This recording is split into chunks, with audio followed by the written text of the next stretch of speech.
ആദ്യമായി തന്നെ ഈ ആൾത്താരയിൽ സാക്ഷ്യം പറയാൻ സഹായിച്ച തിരുക്കുമാരനും മാധ്യസ്ഥം വഹിച്ച അമ്മ മാതാവിനും 1000 നന്ദി പറയുന്നു. എൻ്റെ പേര് ഷൈനി, വരടിയം ഇടവകയിൽ നിന്ന് വരുന്നു. ഇതെൻ്റെ അപ്പച്ചൻ സൈമൻ, ഇതെൻ്റെ ഭർത്താവ് ഷൈജു, മകൻ ആൽബിൻ. ഞാൻ 2023 ജൂൺ മാസത്തിലാണ് ആദ്യമായി ഉടമ്പടി എടുക്കുന്നത്. എൻ്റെ ആദ്യത്തെ സാക്ഷ്യമെന്ന് പറയുന്നത്, എൻ്റെ അപ്പച്ചനെ ഒരു ഭവനം നിർമ്മിക്കുക എന്ന് പറയുന്നത് വളരെ ആഗ്രഹം ഉണ്ടായിരുന്ന കാര്യമായിരുന്നു. 8 വർഷമായിട്ടും അപ്പച്ചനൊരു ഭവനം വയ്ക്കാനായിട്ട് സാധിച്ചിരുന്നില്ല. പല കാര്യങ്ങളിൽ അത് സാമ്പത്തികമായിട്ടും തടസ്സങ്ങൾ നിന്നിരുന്നു. അങ്ങനെ ഒരു ലോൺ പാസ്സാകാൻ വേണ്ടിയിട്ട് കുറേ ശ്രമിച്ചിട്ട് നടന്നില്ല. അങ്ങനെ ഞാൻ നിയോഗം വെച്ച് പ്രാർത്ഥിച്ചിരുന്നു. അതിൻ്റെ ഫലമായി ലോൺ പാസ്സാവുകയും വീട് പണി തുടങ്ങുകയും ചെയ്തിരുന്നു. അതിനുശേഷം വീട് പണി തുടങ്ങിക്കൊണ്ട് ഒരാഴ്ച കഴിയുമ്പോഴേക്കും അപ്പച്ചന് സ്ട്രോക്ക് വന്ന് അപ്പച്ചൻ ഹോസ്പിറ്റലിൽ അഡ്മിഷനായി. അവിടുന്ന് തുടർന്ന് പണി ചെയ്യാനുള്ളൊരു ബുദ്ധിമുട്ടും സാഹചര്യങ്ങളുമായിരുന്നു ഉണ്ടായിരുന്നത്. അവിടുന്ന് ഡോക്ടർ പറഞ്ഞു ഇനി സ്ട്രോക്ക് വന്നു, ഇനി അപ്പച്ചന് വേറെ കാര്യങ്ങളൊന്നും ചെയ്യാനില്ല, മരുന്നുകൾ കഴിക്കുക എന്നുള്ള വേറെ കാര്യമൊന്നുമില്ല, കാണുന്നിടത്തോളം കാണാം എന്ന് മാത്രമാണ് ഡോക്ടർമാർ പറഞ്ഞത്. അങ്ങനെ അവിടുന്ന് ഞങ്ങൾ വളരെ സങ്കടത്തിലായി. ഇനി പണി പൂർത്തിയാക്കാൻ പറ്റുമെന്ന് വരെ ഭയങ്കര ബുദ്ധിമുട്ടിലാണ് ഞങ്ങൾ പോയിരുന്നത്. അങ്ങനെ അവിടുന്ന് കിട്ടിയ ഉടമ്പടി തൈലവും കാശുരൂപം വെച്ച് ദിവസം പ്രാർത്ഥിച്ചിരുന്നു. അതിൻ്റെ ഫലമായി അപ്പച്ചന് അസുഖങ്ങളൊക്കെ കുറവായി. വീട് പണി വീണ്ടും തുടങ്ങി. അങ്ങനെ വീട് പണി തുടങ്ങിക്കൊണ്ടിരിക്കുമ്പോൾ വീണ്ടും വെള്ളത്തിൻ്റെ ക്ഷാമങ്ങൾ അനുഭവപ്പെട്ടപ്പോൾ വെള്ളം എവിടുത്തൊന്നും വീട്ടിൽ കിട്ടാനില്ലാണ്ടായി. അപ്പോൾ നമ്മൾ കിണറിൽ പോയിട്ട് ഉപ്പ് ഇവിടുന്ന് കിട്ടിയ ഉപ്പ് വെതറി പ്രാർത്ഥിച്ചു, വിശ്വാസപ്രമാണം ചൊല്ലി പ്രാർത്ഥിച്ചു. അതിൻ്റെ ഫലമായിട്ട് കിണറ്റിലെ വെള്ളം വറ്റിപ്പോയില്ല. ഇതുവരെയും വെള്ളത്തിന് യാതൊരു ക്ഷാമവും ഉണ്ടായിട്ടില്ല. അങ്ങനെ വീട് പണി പൂർത്തിയായി. അമ്മയുടെ ഒരു കൃപ കൊണ്ട് മാത്രമാണ് നമുക്ക് ഈ വീട് പണി പൂർത്തിയാക്കാൻ സാധിച്ചത്. അതിന് 1000 അമ്മയ്ക്ക് നന്ദി പറയാണ്. അപ്പച്ചൻ്റെ ഈ രോഗസൗഖ്യം നൽകിയത് അമ്മ മാതാവിൻ്റെ നല്ലൊരു ഇടപെടലുകൂടെ മാത്രമാണ് അപ്പച്ചനും ഈ രോഗസൗഖ്യം ലഭിച്ചത്.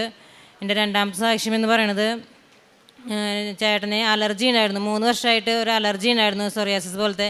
ശരീരം മൊത്തം അലർജി ആയിട്ട് ചൊറിഞ്ഞ് തടിക്കുകയായിരുന്നു. അങ്ങനെ പല ഡോക്ടർമാരെയും കാണിച്ചു, പല മെഡിസിനും ഇഞ്ചക്ഷനും ഓയിൽമെൻറ്റും ഒക്കെ പുരട്ടി. യാതൊരു കുറവും ഉണ്ടായിരുന്നില്ല. അവിടുന്ന് ഡോക്ടർമാർ അവസാനം പറഞ്ഞു, ഇനി വേറെ രക്ഷയൊന്നുമില്ല, ഈ മരുന്ന് പറ്റുക, അല്ലാണ്ട് വേറെ രക്ഷയൊന്നുമില്ല, ദൈവത്തോട് പ്രാർത്ഥിച്ചോ എന്ന് പറഞ്ഞു. അങ്ങനെ ഇവിടെ ഉടമ്പടിയിൽ വെച്ച് 7ാമത്തെ ഉടമ്പടിയിൽ വെച്ച് ഞാൻ പ്രാർത്ഥിച്ചിരുന്നു. അങ്ങനെ ഇവിടുന്ന് കിട്ടിയ ഉടമ്പടി തൈലും അതുപോലെ തന്നെ ഉപ്പും കഴിക്കുകയാണ് ചെയ്തിരുന്നത്. വേറെ മരുന്നൊന്നും കഴിച്ചിരുന്നില്ല. അവിടുന്ന് ഒരു 90 ദിവസം കഴിയുന്നതിന് മുമ്പ് തന്നെ ചേട്ടൻ്റെ അലർജി ശരീരത്തിൽ നിന്ന് വിട്ടുമാറി. എനിക്ക് ഇത് ഏറ്റവും സമയം ചുരുക്കമായിട്ടുള്ള മാതാവ് നമ്മുടെ ഇടപെടലിലൂടെ വന്നിട്ടുണ്ട് എന്നെനിക്ക് മനസ്സിലായി. അപ്പോൾ 3ാമത്തെ സാക്ഷ്യം എന്ന് പറയുന്നത്, എൻ്റെ മകന് 8ാം ക്ലാസ് മുതൽ ഈ പനി ശ്വാസമുട്ടൽ ഇടവിട്ട് വരുമായിരുന്നു. പലപ്പോഴും എക്സാമൊന്നും എഴുതാൻ പറ്റിയിരുന്നില്ല, സ്കൂളിൽ പോകുമായിരുന്നില്ല. ആകെ ഒരു ടെൻഷൻ പിടിച്ച പോലെയായിരുന്നു അവനായിട്ടുണ്ടായിരുന്നത്. പിന്നീട് ഇവിടെ വന്ന് പ്രാർത്ഥിക്കുകയും ഉടമ്പടി വെച്ച് പ്രാർത്ഥിക്കുകയൊക്കെ ചെയ്തിരുന്നു. അവന് ദിവസം ഞാൻ തേനും അതുപോലെ ഉടമ്പടി തൈലും ഉപ്പും എല്ലാം കൊടുത്തിരുന്നു. അങ്ങനെ പ്രാർത്ഥിച്ചതിൻ്റെ ഫലമായി അവനിപ്പോൾ 10ാം ക്ലാസ് നന്നായി പരീക്ഷ എഴുതി ജയിച്ചു. ഇപ്പോൾ +1 പഠിക്കണു. ഇപ്പോൾ യാതൊരു അസുഖവും, അതിന് ബുദ്ധിമുട്ടായിട്ടുള്ള യാതൊരു അസുഖം, പനിയോ ശ്വാസമുട്ടലോ യാതൊരു അസുഖം അവനില്ല. അമ്മ മാതാവ്, സമയച്ചുരുക്കത്തിൻ്റെ മാതാവ് അമ്മ അനുഗ്രഹിച്ചു. 4ാമതായി എനിക്ക് പറയാനുള്ളത്, എൻ്റെ ചേട്ടന് തേപ്പ് പണിയാണ്. അപ്പോൾ അവിടെ പണിസ്ഥലത്ത് വെച്ചിട്ട് 20 അടി നീളമുള്ള ഒരു ഇരുമ്പ് കമ്പി തലയിൽ വന്ന് വീഴുകയുണ്ടായി. സഞ്ചാരി മാതാവ്, ഒരു സംരക്ഷകനുമായ മാതാവ് കൂടെയുള്ളതിനാൽ തന്നെ ഒരു അപകടമില്ലാതെ എൻ്റെ ചേട്ടനെ രക്ഷപ്പെടുത്തി. എല്ലാം അനുഗ്രഹിച്ച അമ്മ മാതാവിന് 1000 നന്ദി പറയാണ്. ഇനി എനിക്ക് പറയാനുള്ളത്, പ്രേക്ഷിത വരാമെന്ന് പറയുന്നത് ഞാൻ പത്രം കൊണ്ടുപോയി കൊടുക്കുമായിരുന്നു. പിന്നെ ആത്മീയ ജീവിതം പറയുന്നത് 2 ആഴ്ച കൂടുമ്പോൾ കുമ്പസാരിക്കുമായിരുന്നു. കുർബാനയിൽ പങ്കെടുക്കും ദിവസം കൊന്ത ചെല്ലുമായിരുന്നു. പിന്നെ എനിക്ക് മുന്നേ 2ാം സാക്ഷ്യമാണെന്ന് പറഞ്ഞല്ലോ, അല്ലെങ്കിൽ ആദ്യത്തെ സാക്ഷ്യത്തിൽ തന്നെ എനിക്ക് അമ്മ മാതാവ് സ്വപ്നത്തിൽ വന്ന് എന്നോട് സംസാരിക്കേണ്ടായി, കൃപാസനത്തിൽ പോകണ്ടേ എന്ന് പറഞ്ഞുകൊണ്ടാണ് എന്നെ ആദ്യം തന്നെ അമ്മ ഇങ്ങോട്ട് വിളിച്ചു വരുത്തിയത്. ഇതെല്ലാം അനുഗ്രഹം തന്ന അമ്മ മാതാവിന് 1000 നന്ദി പറയുന്നു. അത്യുന്നതൻ്റെ സംരക്ഷണത്തിൽ വസിക്കുന്നവനും സർവശക്തൻ്റെ തണലിൽ കഴിയുന്നവനും കർത്താവിനോട് എൻ്റെ സങ്കേതവും എൻ്റെ കോട്ടയും ഞാൻ ആശ്രയിക്കുന്ന എൻ്റെ ദൈവവും എന്ന് പറയും. സങ്കീർത്തനം 91:1 വചനമാണ്. ദൈവത്തിൻ്റെ സാന്നിധ്യത്തിൽ സ്ഥിരമായി ജീവിക്കുവാൻ ആഗ്രഹിക്കുന്ന മക്കളാണ് ഉടമ്പടി മക്കൾ.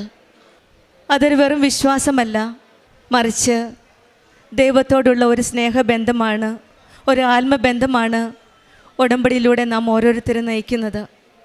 ദൈവം തൻ്റെ ജനത്തെ സ്നേഹത്തോടെ ആ തണലിൽ ചേർത്ത് പിടിക്കുന്ന ഒരു സംരക്ഷണമാണ് നമ്മൾ ഓരോരുത്തരും ഉടമ്പടിയിൽ ജീവിതം നയിക്കുമ്പോൾ അനുഭവത്തിൽ നിന്നും അനുഭവ സാക്ഷ്യങ്ങളിൽ നിന്നും നമ്മൾ കേൾക്കുന്നത്.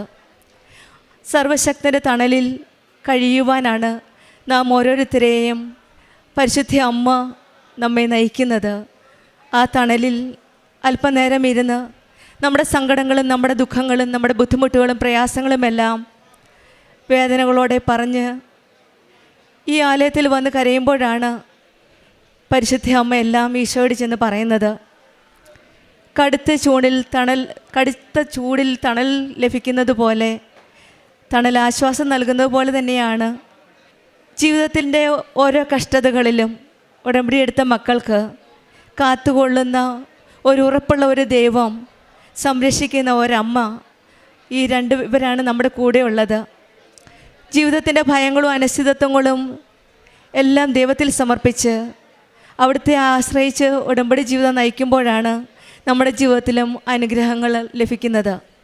അങ്ങനെയുള്ളൊരു വലിയൊരു ഉടമ്പടി സാക്ഷ്യമാണ് ഷൈജു എന്ന സഹോദരി നമ്മളോട് ഷെയർ ചെയ്തത്. 8 വർഷമായി കാത്തിരുന്ന ഒരു ഭവനത്തിന് വേണ്ടിയിട്ട് ഉടമ്പടിയിൽ വെച്ച് പ്രാർത്ഥിച്ചു. അസാധ്യമാണെന്ന് കരുതിയതാണ് സാധ്യമാക്കി തന്ന ഈശോയും അമ്മയുമാണ്. ഈ 8 വർഷം കഴിഞ്ഞിട്ട് ഒരു ലോൺ പാസ്സാക്കാനായിട്ട് വളരെ ശ്രമിച്ചു. ഉടമ്പടി എടുത്ത ഉടനടി ഈശോയും അമ്മയും ഈ മക്കളെ അനുഗ്രഹിക്കുകയായിരുന്നു. ഒരു സ്ഥലം വാങ്ങി പുതിയ ഒരു വീട് വയ്ക്കാൻ സാധിച്ചു. പെട്ടെന്നാണ് അച്ഛൻ്റെ സ്ട്രോക്കായത്. ഡോക്ടേഴ്സ് പ്രതീക്ഷകളെല്ലാം വിട്ടുകളഞ്ഞപ്പോഴും ഈ മക്കൾ പ്രതീക്ഷയോടെ പ്രാർത്ഥിച്ചു. വിശുദ്ധ തൈലവും വിശുദ്ധ ഉപ്പുമാണ് ഇവർ ഉപയോഗിച്ചത്. പിന്നീട് എല്ലാ കാര്യങ്ങളും അച്ഛൻ്റെ സ്ട്രോക്കിൽ നിന്നും രോഗസൗഖ്യം ലഭിക്കുകയും പിന്നീട് ആ വീട് പണി പൂർത്തിയാക്കാൻ സാധിക്കുകയും ചെയ്തു. പിന്നീട് വെള്ളത്തിലുണ്ടായിരുന്ന ക്ഷാമമായിരുന്നു. അതും ഇതുപോലെ തന്നെ വിശുദ്ധ വസ്തുക്കളായ ഉപ്പ് ഉപയോഗിച്ചാണ് വിശ്വാസ പ്രമാണം ചൊല്ലി അവരെ കിണറ്റിലിട്ടപ്പോഴാണ് വെള്ളത്തിൻ്റെ ക്ഷാമത്തിൽ നിന്നും ഇവർക്ക് ആഗ്രഹിച്ചത്രയും വെള്ളം ഇവർക്ക് ലഭിച്ച് ഈശോയും അമ്മയെ അനുഗ്രഹിച്ചത്. 3 വർഷം നീണ്ടു നിന്ന ഒരു അലർജി അസുഖമായിരുന്നു. സമയചുരുക്കത്തിൻ്റെ അമ്മ ഉടമ്പടി എടുത്ത ഉടനടി ഈ മകന് രോഗസൗഖ്യം നൽകി. വീണ്ടും നല്ല സൗഖ്യത്തോടെയാണ് ഈ മകൻ ഇന്ന് പരിശുദ്ധ അമ്മയുടെ സന്നിധിയിൽ വന്ന് സാക്ഷിയായിട്ട് നിൽക്കുന്നത്. കൊച്ചുമകനുണ്ടായിരുന്ന ശ്വാസം മുട്ടൽ 8ാം ക്ലാസ് മുതലുണ്ടായിരുന്ന ശ്വാസം മുട്ടലായിരുന്നു. അതും സമയചുരുക്കത്തിൻ്റെ അമ്മ ഉടമ്പടി എടുത്ത ഉടനെ 10ാം ക്ലാസ്സിലെ പരീക്ഷയായപ്പോഴും ഈ മകന് പെട്ടെന്ന് തന്നെ രോഗസൗഖ്യം ലഭിക്കുകയും പരീക്ഷ നല്ലപോലെ എഴുതുവാനും വിജയം ലഭിക്കുവാനും സാധിച്ചു. പിന്നീടുണ്ടായിരുന്ന ദൈവത്തിൻ്റെ ഒരു വലിയൊരു സംരക്ഷണമാണ്. 20 അടി നീളമുള്ള ഒരു കമ്പി തലയിൽ വീണാൽ നമുക്ക് വിചാരിക്കാം എത്ര ബുദ്ധിമുട്ടുള്ളതാണോ എന്ന്. ആ മകനാണിന്ന് പരിശുദ്ധ അമ്മയുടെ സാക്ഷിയായിട്ട് നിൽക്കുന്നത്. ഉടമ്പടി മക്കളുടെ ജീവിതത്തിൽ എപ്പോഴും ഈശോയും അമ്മയും സംരക്ഷിച്ച് അവരെ കാത്തുപരിപാലിക്കുന്ന ദൈവമാണ് നമ്മുടെ കൂടെയുള്ളതെന്നൊരു വലിയൊരു സാക്ഷിയായിട്ടാണ് ഈ മകൻ ഇന്നിവിടെ നിൽക്കുന്നത്. സംരക്ഷണവും കരുതലുമുള്ള ഈശോയും അമ്മയുമാണ് നമ്മുടെ കൂടെയുള്ളത്. നമ്മുടെ ജീവിതത്തിൽ നമുക്ക് എപ്പോഴും ഓർക്കേണ്ട ഒരു കാര്യമാണ്, സർവശക്തൻ്റെ തണലിൽ കഴിയുമ്പോൾ ഉടമ്പടി ജീവിതത്തിൽ നയിക്കുന്ന മക്കൾക്കൊരു സംരക്ഷണവും കരുതലും ഉണ്ടെന്ന് നമുക്ക് ഉറച്ച് വിശ്വസിക്കാം.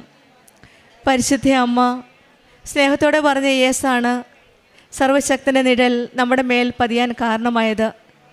അമ്മ മാതാവിൻ്റെ മധ്യസ്ഥതയിലൂടെ നമുക്ക് സർവശക്തൻ്റെ തണലിൽ പാർക്കാം, ഭയപ്പെടാതെ. ദൈവത്തിൻ്റെ നിഴലിൽ നാം ഓരോരുത്തരും സുരക്ഷിതമാണ് എന്ന് വിശ്വസിച്ചുകൊണ്ട് നമുക്കും ഉടമ്പടി ജീവിതം ഭക്തിയോടെ വിശ്വസ്തയോടെ മുന്നോട്ട് നയിക്കാം. ഷൈജുവിനും കുടുംബത്തിനും ലഭിച്ച എല്ലാ അനുഗ്രഹങ്ങൾക്കും നമുക്ക് കരങ്ങളടിച്ച് ദൈവത്തെ മഹത്വപ്പെടുത്താം. യേശുവേ നന്ദി, യേശുവേ സ്തുതി, ആവേ മരിയ. അത്യപൂർവ ദൈവാനുഭവങ്ങൾ ഇനി നിങ്ങൾക്കും സ്വന്തം. ഈ യൂട്യൂബ് ചാനൽ ഇതുവരെ സബ്സ്ക്രൈബ് ചെയ്തിട്ടില്ലെങ്കിൽ ഇപ്പോൾ തന്നെ സബ്സ്ക്രൈബ് ചെയ്യുക. ഈ വീഡിയോ ഇപ്പോൾ തന്നെ നിങ്ങളുടെ സുഹൃത്തുക്കൾക്ക് ഷെയർ ചെയ്തുകൊണ്ട് കർത്താവിൻ്റെ പ്രേക്ഷിതരാകുക.